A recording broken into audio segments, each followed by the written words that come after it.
రండి నేను బాబాయ్. బానే ఉన్నాను గాని మీ ఆడపడుచు వాళ్ళ ఇంట్లో అంత పెద్ద సమస్య అయితే నువ్వేంటమ్మా రాకుండా ఇక్కడే కూర్చున్నావు? ఏమో బాబాయ్ నాకైతే తెలియదు. నేను ఊరికెళ్ళాను. సో అందుకని నాకు తెలియదు అనమాట. నేను ఒక 2 నిమిషాలు మీతో మాట్లాడాలి. టైం ఇస్తారా? ఏంటో చెప్పు. లేదంటే బిజీ అయిపోయారా? ఏంటి మీ చెల్లెల వాళ్ళ ఇంట్లో ఏదో సమస్య అంట, అందరూ పంచాయతీలు చేస్తున్నారంట, కానీ నాకు చెప్పలేదు. అదా, నీకు తెలియడం వాళ్ళకి ఇష్టం లేదు, అందుకే చెప్పలేదులే. ఓ, నేను ఇదే ఇంట్లో ఉంటున్నా, ఇదే ఇంట్లో మీరు ఉన్నారు, నేను ఇదే ఇంట్లో తింటున్నా, మీరు ఇక్కడే తింటున్నారు, కానీ మీ విషయాలు నాకు తెలిస్తే మీ వాళ్ళు చులకనైపోతారు. అయ్యయ్యో, మరి నా విషయాలు ఎత్తుకెళ్ళి మీ అమ్మ మీ చెల్లెలకు చెప్పినప్పుడు అప్పుడు నేను చులకనవ్వలేదా? ఆ చులకన వేయబట్టే కదా నాకు ఈ మాత్రం మర్యాద ఇచ్చారు. నా ఇంట్లోనే నాకేం జరుగుతుందో తెలియట్లా.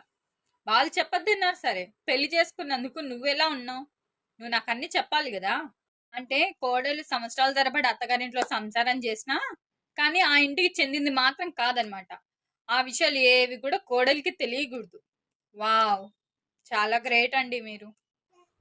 ఇంట్లో జరిగే ప్రతిదీ నీకు ఓహో, చెప్పాలని రూల్ ఉందా ఏంటి? చెప్పాలని రూల్ ఉందా అని అడుగుతున్నావు. మరి నేను కూడా నీకు చెప్పాలని ఏమన్నా రూల్ ఉందా? నేను కూడా నా ఇష్ట ప్రకారం మా పుట్టింటికి వెళ్ళిపోతా.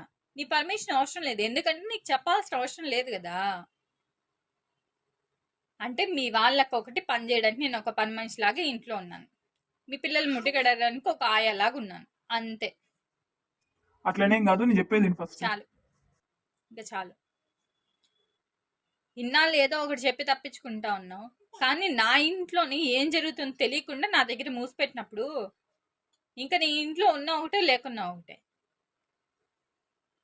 ఇక నుంచి ఎంతవరకు ఉండాలో అంతవరకే ఉండాలి.